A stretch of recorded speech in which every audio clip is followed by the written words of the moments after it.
come out of the Caribbean. I want to start by asking you, Ishion, if you could tell us about this new book of yours, The House of Lords and Commons. What does the title mean? Where did it come from? Good morning, everybody. Can you hear me? Good. And how are you today? This morning? How's the world? Yeah. I'm very grateful to be on stage with Tishani and Vladimir, good friends. And Tishani, always starting with a difficult question. How to talk about the title of the book. I will give you the true and boring answer, which is that it came about really in a lucky way by reading John Milton's prose. I can't remember what section of Arapati I was reading, and those words just sort of magnetized and came together, and I felt that the title is a way to house the poems that and cover some of the concerns that I think these poems are trying to address. And so I was just only in a fortunate situation by being an attentive reader. I can't claim any innovation or being extremely bright or creative. I was just lucky to have been given the title. In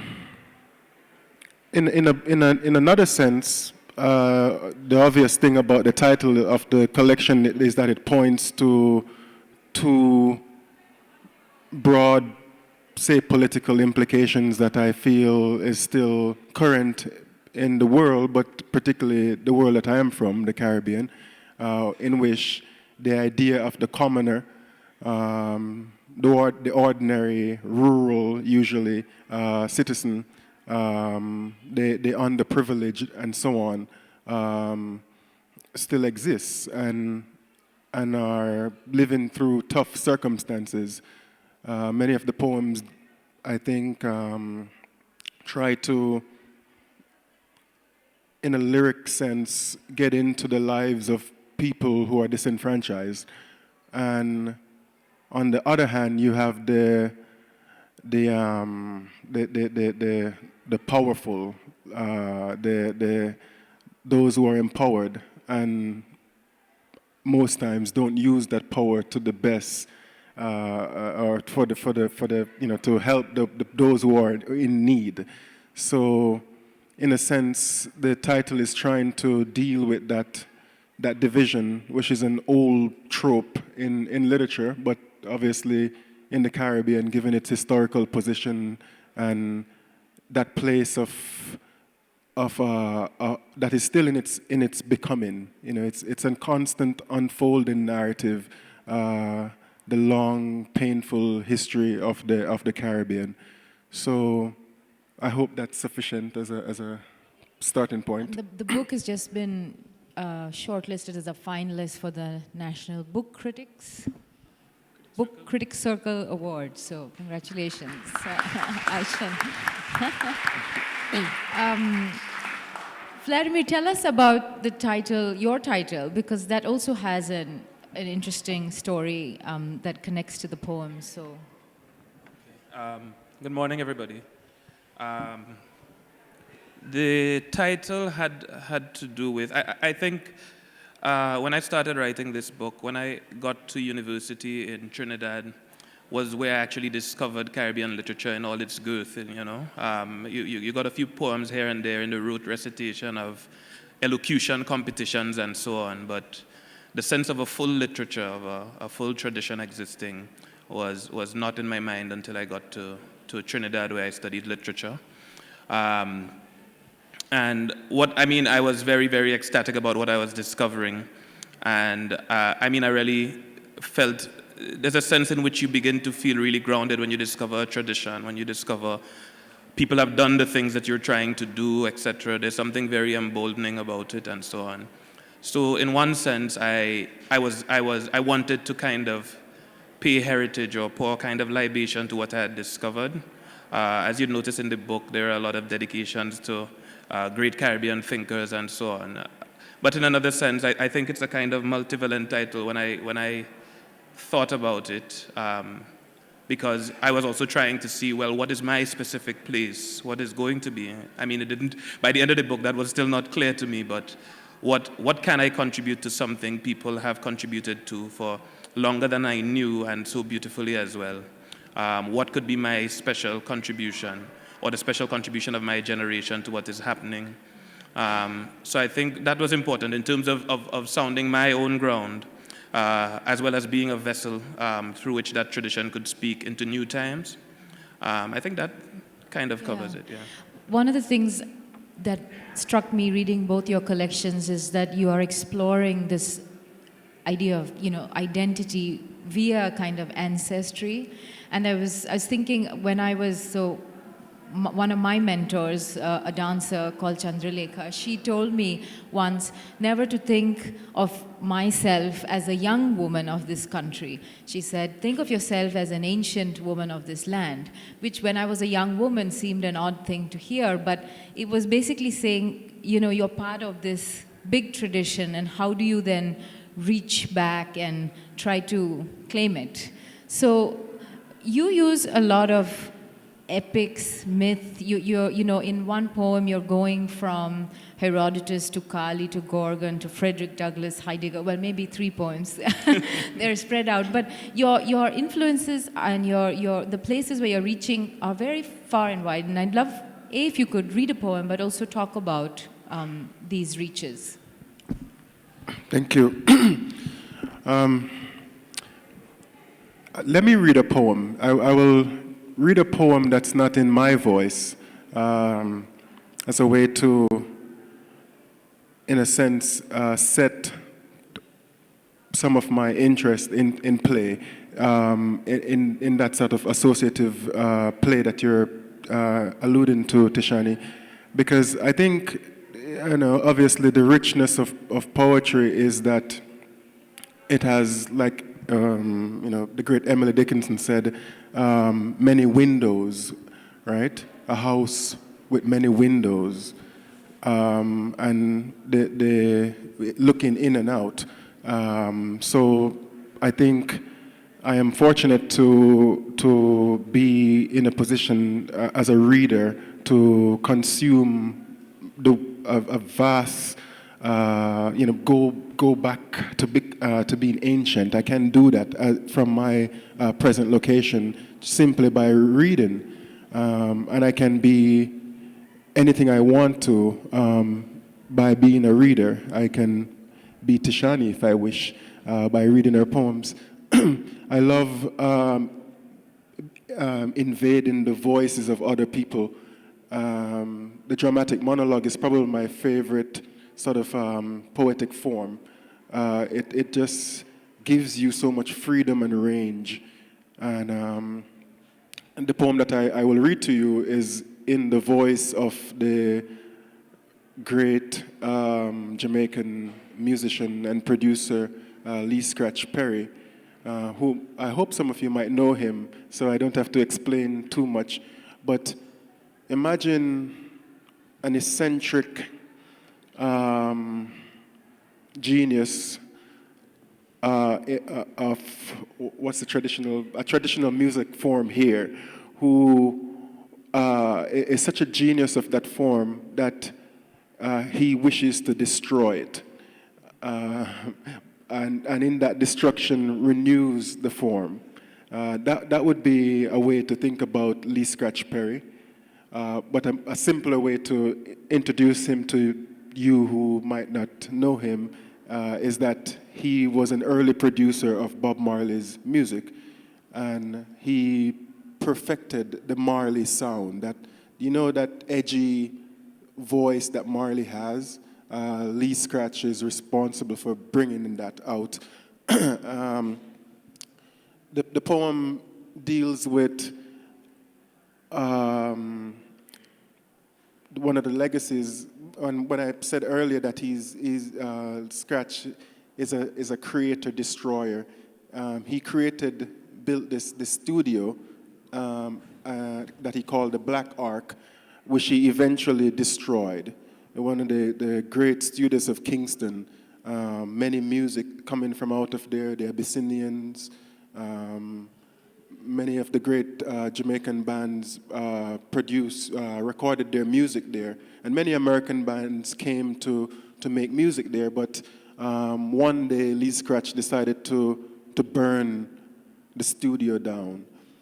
I think that's a great way for a poet to be in the world. One day, you should decide to burn your poems.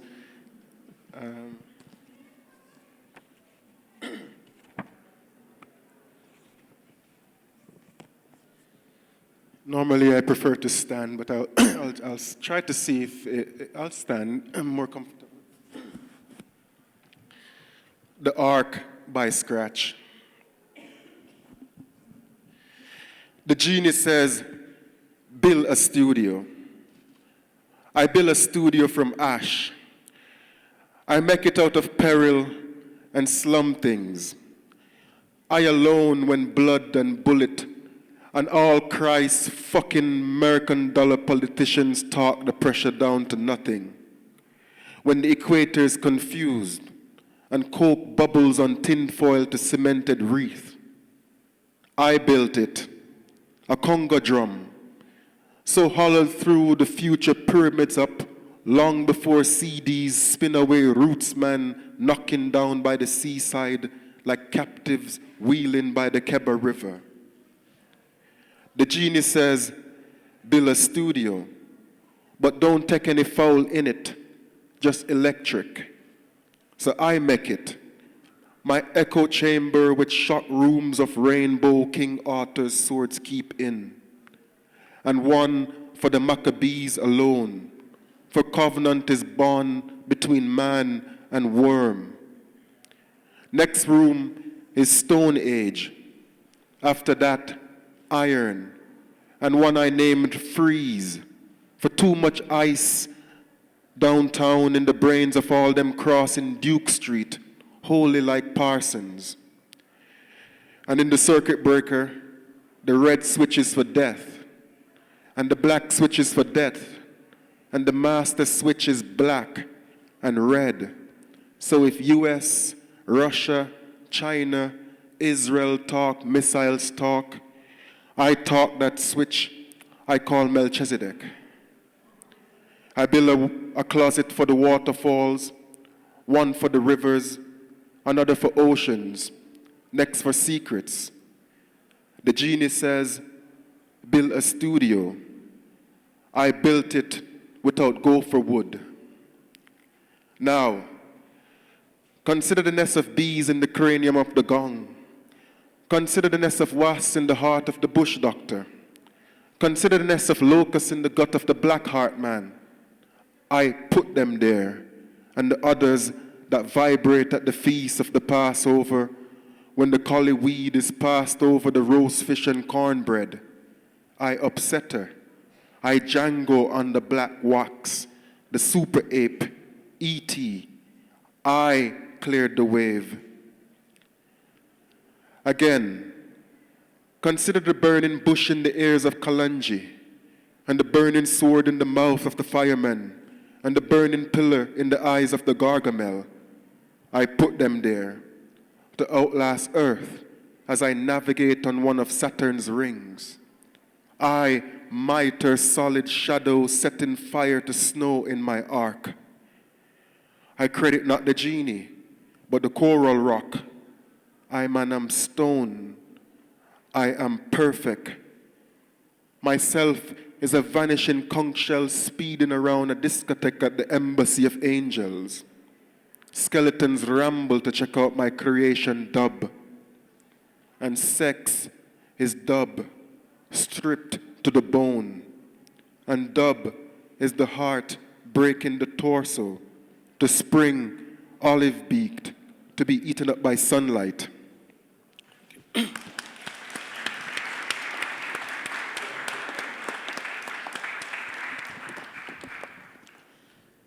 Vladimir, would you like to, I wanted if you could talk about that idea of the small vessel that you were saying yesterday in a kind of contrast, I guess, to the epic, because your eye is working slightly differently, so. And I kind of also wanted, I guess I could segue from that into, from something I wanted to say before into that, and perhaps into a poem. In terms of what Ishion was talking about and what you asked, I think just after writing Sounding Ground, after discovering that intellectual tradition of the Caribbean, I realized that there were other philosophers that I wasn't paying as much attention to in our culture. I was rereading Go Tell It on the Mountain by James Baldwin recently. And I've been kind of in contact with an older Caribbean writer and engaged in a project with her on a cooperation between the Caribbean and America, African Caribbean and African Americans. And I realized, I mean, we talk about time, I realize how differently we talk about time across cultures. And I mean, with him talking about, Ishion talking about the Black Ark, with Scratch Perry, I'm remembering another artist like Sun Ra in the United States and how he brought this whole space vibe to him, that he was from somewhere else. And I think if you look at the African diaspora particularly, and perhaps other diasporas, you notice that they are always inhabiting more than one time. They are simultaneously ancient and modern at the same time. And it is about that balance between the two. These are cultures out of which religions come, where the great expanse of gods enter the small vessels of the body, yeah, and go back, right? So it is difficult to talk about time in a uniform way. And also we have to ask ourselves, what are the realities and the societies and even the conflicts that these conflicting ideas of time give? I remember walking through London once, central London, and I remember feeling very, very tired.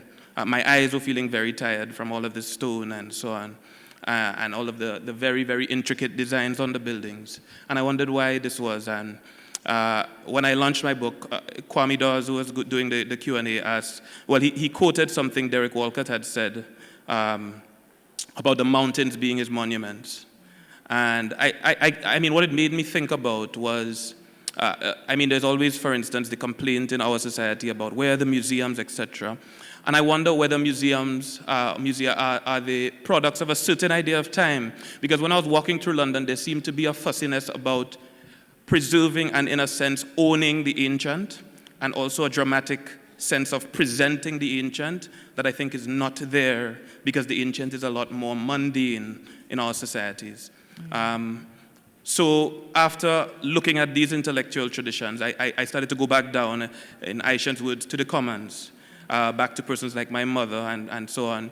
I decided after my literature degree to do a degree in cultural studies, and I engaged in ethnography, where I went to look back at the spiritual traditions in my country. And in the entire Caribbean, obia is a common word. So my studies brought me to look at that world and to speak to the people of that world. And there's a suite of poems in there that came out of that. So I'll just read one of them. But can you just briefly explain obia for people who might obia I mean, it's not different from much else. The thing with obia is that it's not one thing. That's what I discovered. We talk about it like it's one thing. But it is a spiritual tradition. There's one side of it that is heavily influenced by medieval Europe. All right? The books that I used are grimoires that came from the East that were very popular in medieval Europe. And there is another that is, it doesn't use books. Persons are inhabited by deities and are able to heal.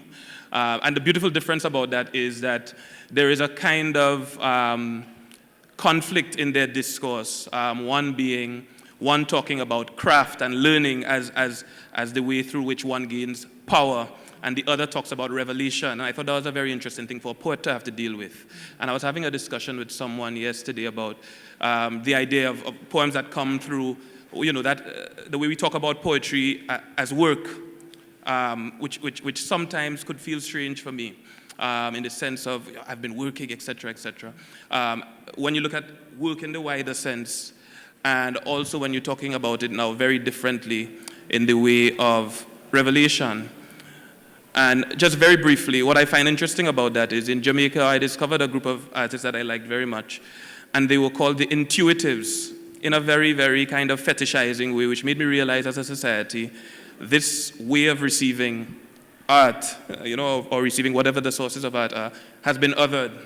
And what dominates is art as work. And I find that good, but also a little dangerous, because when you look at the wider sense of work and how work is made the very center of our societies in favor of a few benefiting at the top. Work is made into an ethic and a value. Yes, that is good, but it's made into an ethic and a value in a society where you are constantly working for other people. So I'm very watchful of that kind of thing as well. So yeah, this is a poem coming out of my research, and what I find interesting about it is it started with something my mother said to me, and every time after I told her about it, she said she never said it, which happens all the time. Mothers do that, actually. Right, but the poem is there, so.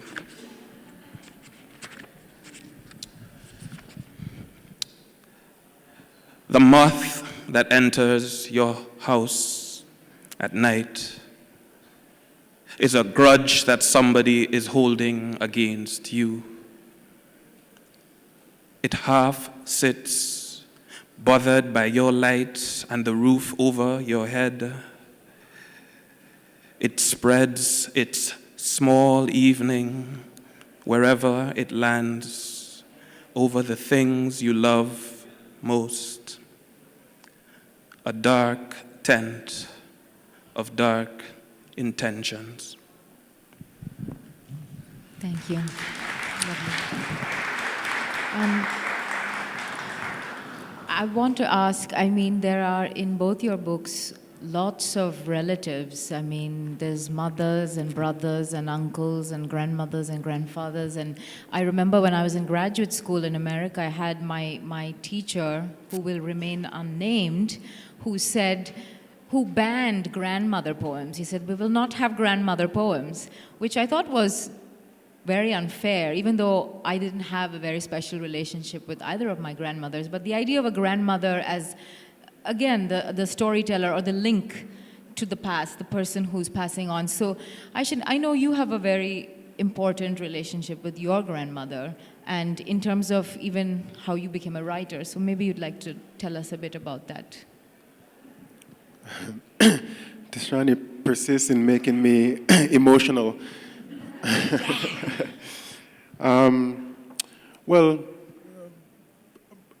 and I think I would hazard saying that this might be typical of grandmothers across the Caribbean, that for the most part, they are usually not educated. They're usually, you'd see them in their domestic rituals.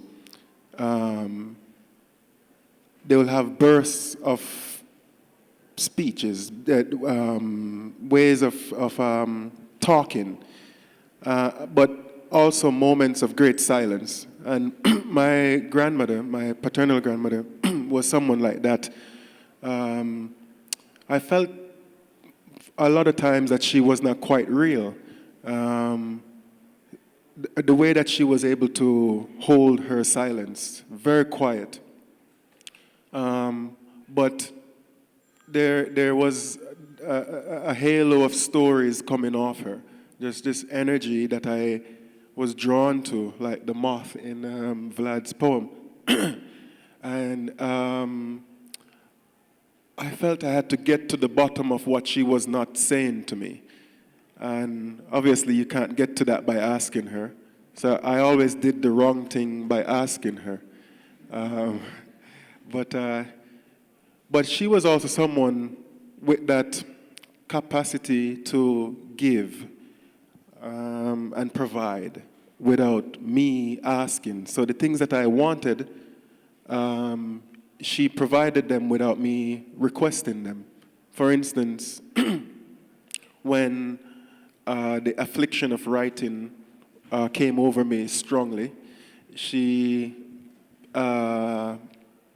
didn't ask me to do any chores. I was left alone.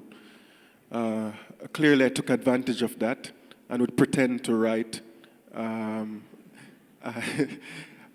But the most marvelous thing that sometimes happened, it didn't happen a lot, was that I read what I wrote to her. And remember, this is a woman without an education who was unable to read. But she listened and would nod approval, right? So the kind of affirmation that I received from her was very moving. Vladimir, I want to talk about this idea of language because I think when we are talking about the Caribbean, it's one of the most important, theme subjects. Like you make as a writer conscious decisions about the kind of language you use. So this whole idea of the educated versus the not, the common speak versus the educated talk, how do you negotiate that line? I think, okay, I'll answer it probably from two different sides. In one sense, I remember when I was at university, or just before, there was a guy who was a kind of police of the English language. He'd listen at pronunciation and all of that, and a real police of that language. You have a poem about him in your book, don't you? Well, no, he's not there, thank goodness. But because the book might be nervous with him in it. But I mean, and I remember when I went to university, I was reading this. I think he's a linguist, Swiss or something like that, de Saussure, and him talking about language as what did he call it? There was a sense in which language was not the sounds that words or the forms words took was arbitrary in relation to what they were actually signifying. The relationship was not a deeply connected one. And I just never believed him. I never believed that. And what it made me realize when I kind of connected that to that English language police was that my interest in language was less in what is the correct word for this, as opposed to what do people call it and why? What do people call it in the common speech? And as I went back, and in St. Lucia we have a language dichotomy which is a little different. We speak English, but our nation language is French Creole. It's a French lexicon Creole. And when I revisited that, I found some very beautiful things. For instance, water lily in our language is called chapeau de l'eau, which means the hat of the water, right? That the water is wearing a hat. So already that attracted me. But what I also realized is that language gave birth to an entirely new world and an entirely new way of seeing.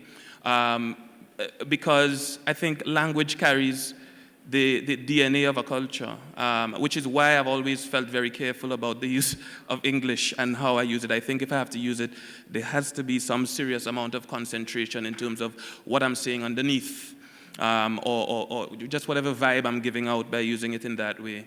And I also asked, it got me interested in what realities do I want at the bottom of the poem. I mean, I'm reading something about my relative, or I'm reading something about somebody else, but what are the realities that are privileged there? And these are some of the differences you see, for instance, in Latin American poets and poets coming out of the Anglophone Caribbean, that there isn't an ambivalence, for instance, about spirituality. And even though the poem is not about spirituality, you notice that the reality that is being authorized by that use of language, by that sensibility embedded in language, that it gives birth to an entirely new world. And my task, I think, was for me, and in a kind of reflection of the people who I'm hoping to speak to have that reverberation with them, was to enter a similar reality. And I thought that I could not do that without a certain approach to the language I was using. I think one of the perfect quotes for that is Derek Walcott's, to change my language, I must change my life, and vice versa. Yeah. And one other thing, I mean, I came to really write this collection in Trinidad, and I noticed how rich the oral culture was, without any comparison to the written one at all, right? Without necessarily seeing it as an impediment or anything. It was alive and living, and that's why I took performance of my poems or readings of my poems very seriously. There's a guy who would usher you onto a bus, and the place was just so alive with language, and he would say, I remember a lady coming to the bus, and he would rhyme for the entire day in trying to get you into the bus. So he would say, where you going now? Come, you look like a flower. You going at it roti this sour, your belly go be sour. Come now, enter the bus, you know? Hearing that, it made me really excited about the use of language and the people who were using it in that way. Yeah. You mentioned Walcott, and I want to ask, yes, yesterday I was introducing Roy Foster, who wrote the biography on Yeats, and talking about how Yeats has kind of cast a very long shadow on modern Irish poetry, and I can't imagine that Derek Walcott does not cast a kind of, a kind of huge presence for any writer in the Caribbean. So what has that legacy, what has that relationship been for you, coming from the same island as Derek Walcott? Strangely enough, when I look at St. Lucian literature, the influence of Derek would not be immediately apparent. In some writers more than others, but there's a great sense in which you look, St. Lucia's a very big place, and it's not a whole lot of writers, but when you look at the key writers that have come after, very, very distinct writers. However, I think what Derek really represents at the base of everything is really a sense of possibility. I do think other persons took things from him in terms of his approaches to metaphor and John Robert Lee, for one, I know took a lot from Derek, but I think it was that sense of possibility. Somebody was asking me, why is it that so many St. Lucian writers are either playwrights or poets? There's no other answer to that than Derek Walcott. They started the Arts Guild. They were the ones that got the arts bustling in a sense. So everybody kind of apprenticed, a lot of these early writers apprenticed themselves to either Derek or his twin brother, Roddy. But I think it was more this sense of possibility. Even the average man on the street who does not read Derek is filled with that sense of possibility. So for instance, anybody who picks up a pen and starts writing, they say, this is the next Nobel laureate. We're going to get another one, you know? So, and that, you can't take that for granted at all. I think any writer knows what that could mean for you, you know? Yeah. Ishion, we were talking about this yesterday, the idea of the possibility, the idea of having left the Caribbean in a way, because you teach in Cornell and you've been living in the States for 10 years now, and you kind of left from a small village, right, in Jamaica. So what has that relationship been for you, that idea of possibility and writing? And if you want to respond about the language or anything, you can. Well, what Vlad says about not taking things for granted is very important. So my having the chance to be in America, it provided me with ways of knowing that I can work harder, that opportunities are here, and that in some senses, well, it wasn't available in Jamaica because the apparatus around literature, the production of literature, is not very strong. We could probably argue that it hardly exists, but that wouldn't be quite true. You know, a writer belongs to a particular world, but the one that he or she comes from, but is a world citizen. And that's what literature, the universality of literature offers. So, but if one is unable to access literature, read books, the physical material, then in a way you're cut off. And you know, one of the first things that I noticed when I was living in New York as a student at NYU, visiting the Bobst Library, the main library at NYU, was just probably millions, you know, thousands and thousands of books, and I was jealous, and it was great anxiety about wanting to read all those books, because probably for the first time I was seeing so many books in one place. You know, and there I was, physically present, and could, with all liberty, take as many books as I wanted, and I felt that, look, I have a duty to myself, but remembering for instance, my grandmother, or people that I knew growing up who wouldn't have had that opportunity. So, in a sense, I can hear them in the back of my head, but mostly as encouraging. The great thing about growing up in a rural community is that if one person advances, so to speak, the whole community is behind you. Everybody is in support. Of course, you have what in Jamaica we would call, the bad-minded, the haters, a village hater, the sort of the naysayers. But for the most part, there is a communal spirit that lifts someone up, that offers you, if not, and usually not physically, but projecting good thought, projecting an atmosphere that you have the runway for yourself. Take off, go for it, So I've always felt that kind of support, and that's why I'm always happy to celebrate the people from which I am from, and in a way, obviously, once you're celebrating the people, you're celebrating the landscape, and the great beauty of providence, that you have all of these things despite the poverty and the limitations, that you wake up and there's the sun, there's the beach, there better mangoes than Indian mangoes, and all of this that are yours. So there's literature on one hand, the work of a writer, of learning the craft, of execution, and so on and so forth. But if you don't have anything to say, if you're not writing within the life, the richness and layers of actual life, then it's hollow, and there's nothing vibrating that anyone should waste their time reading, right?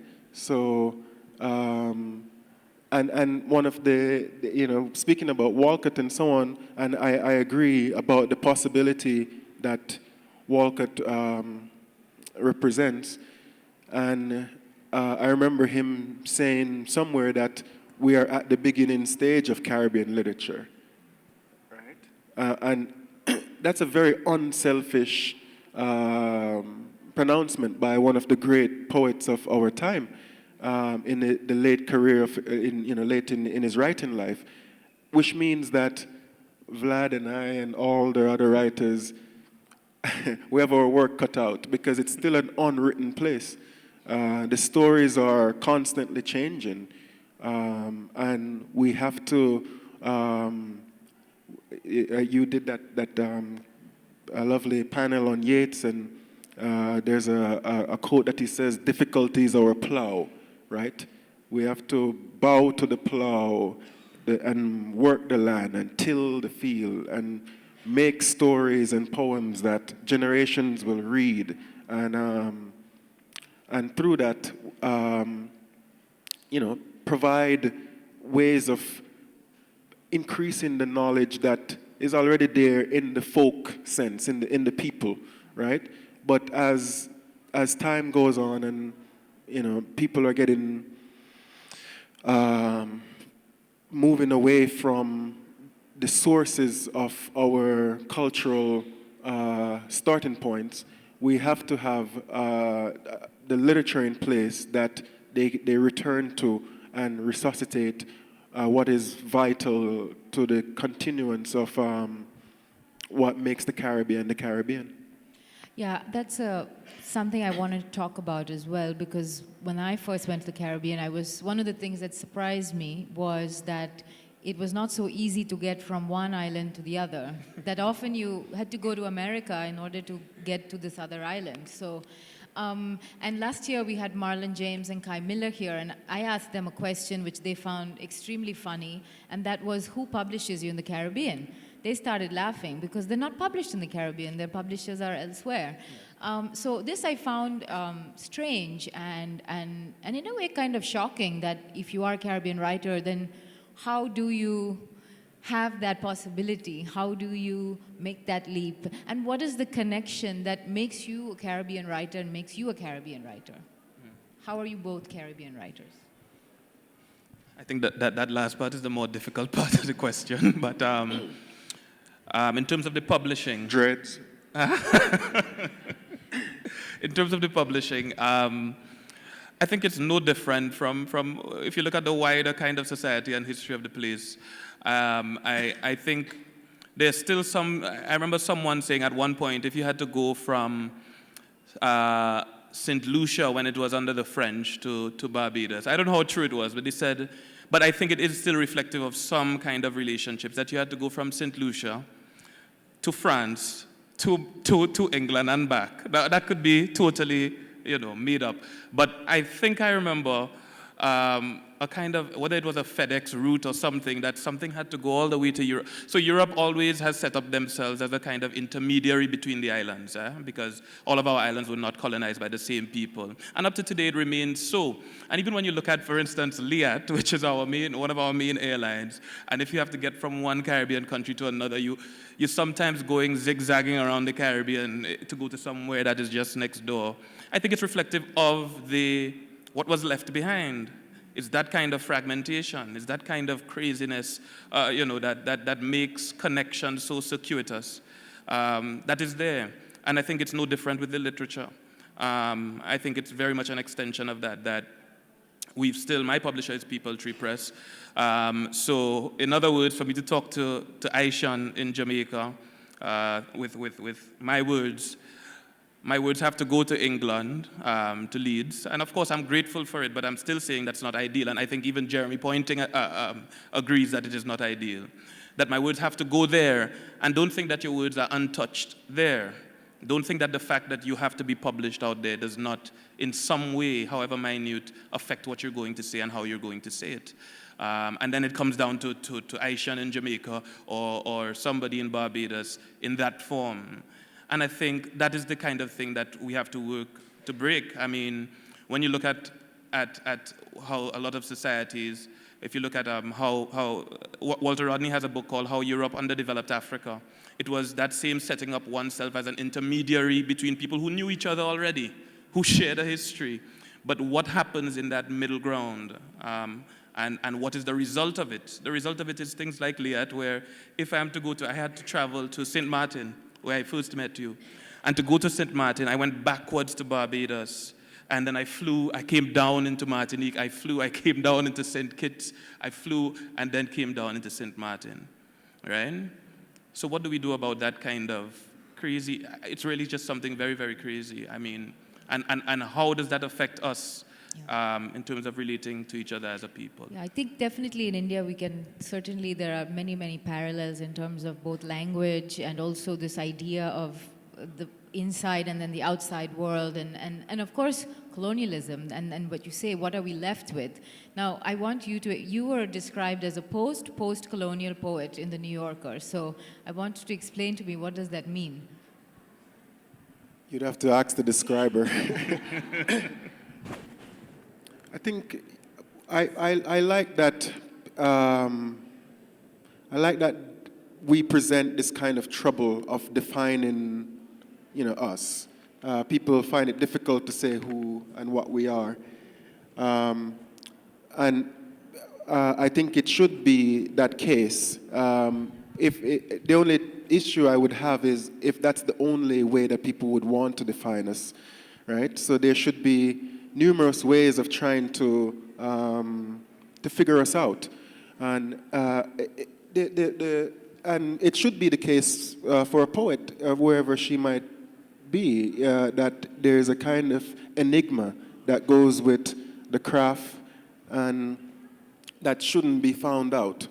So we will continue to confound people wherever we might land. And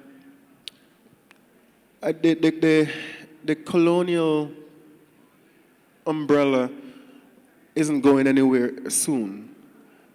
And I hope the work, the actual writing that the novelists and poets do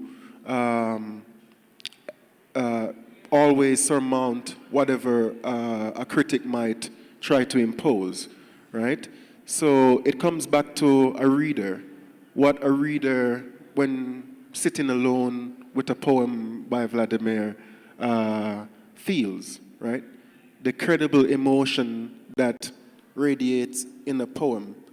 And that's the only way to truly test if a poem is a poem, if it's actually poetry, if it means something deep and profound to a single person at a particular moment. You know, one of the things that I think the Caribbean is desperately in need of, other than a lot of money,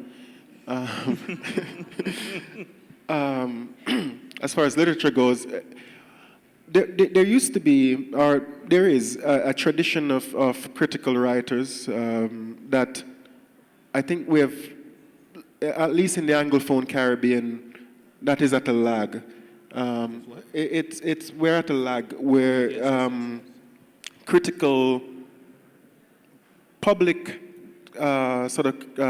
critical appreciation of writing is not so much in place, I believe. And so critical assessment, that kind of, the job of the critic to not evaluate, but to write about the works that are being done at the current moment. And obviously that runs into the other issue of the venues to publish such writings. So the problems are compounded by each other. But I would hope soon the kind of critical assessment will happen more robustly, and we would have a chance to see the different writers on different islands, what they're up to.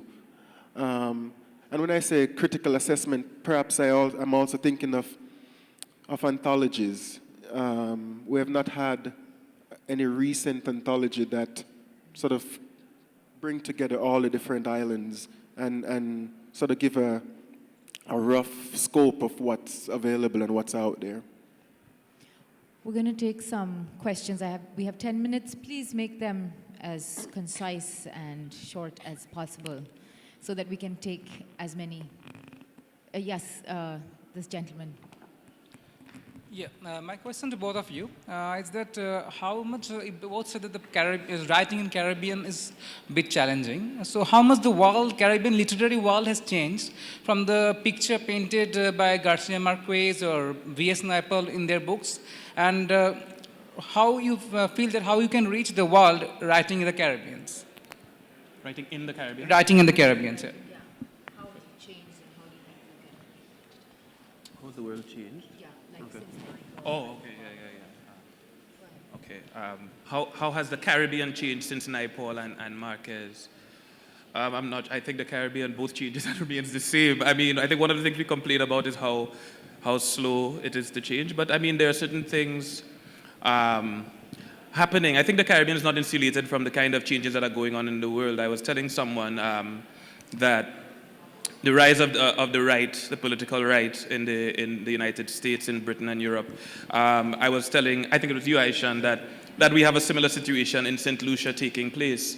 Politically, that being that my assessment of it is that there was a hope in a certain generation of persons who were educated and who were expected to do better, and their interpretation of that education as making them an upgrade to their ancestors who were probably peasants or peasant farmers, whatever, uneducated.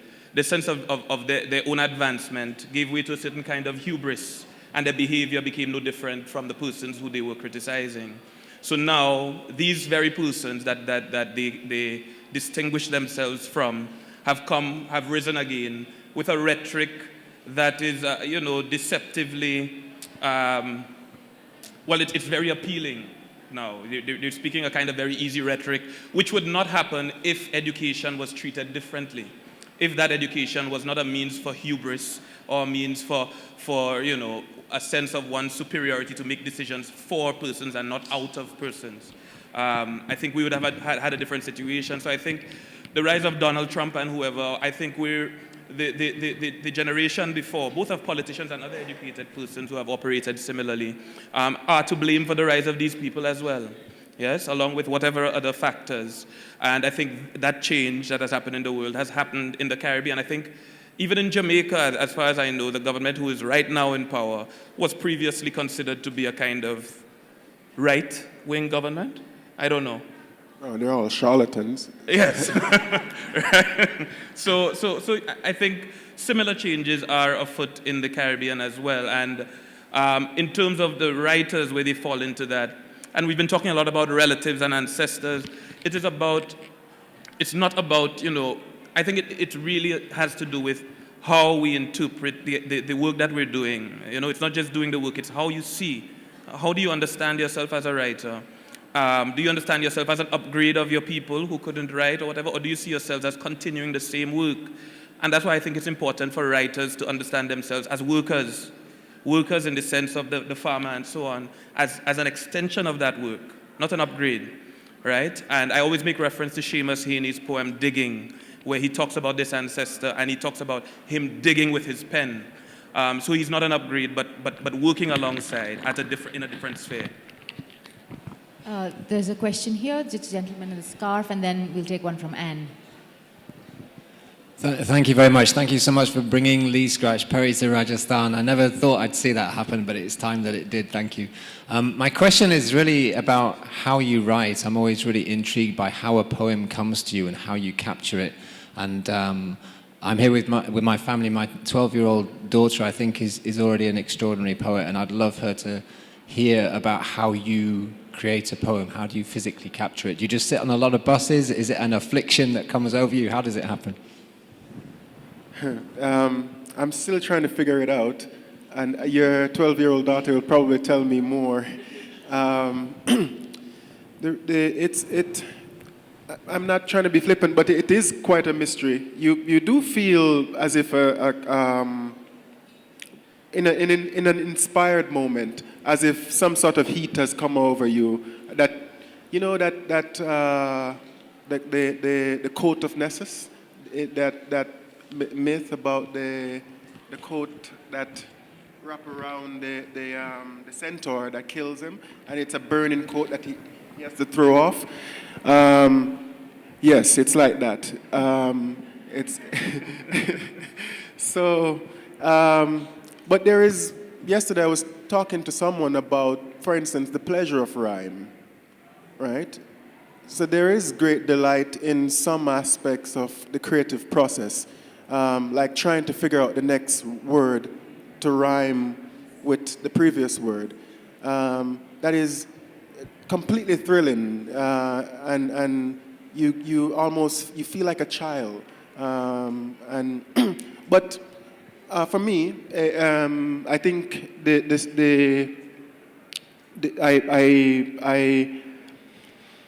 I try to detect the music of a poem that's creating itself in me, and that rhythm, the cadence, sits with me for a long while, and I sound it out until it starts to grow and accumulate, and then you have the 7 years of revising the one poem until it's sharp enough to be shown to your father. And we'll just give this to here. Yeah. Thank you so much. I've always been intrigued by the term tidallectics that Kamau Brathwaite has used, and this sense of being surrounded by water and working with and you've talked about cadence and rhythms, and whether that's part of your map in terms of you know, the sounding of both your poem. I mean, it's so beautifully sounded. But does that carry with you when you're in Minnesota, when you're in Ithaca, and something about the sense of turf and territory in terms of the movement, the gesture, the lines, where you breathe in the poems themselves? Yeah, absolutely.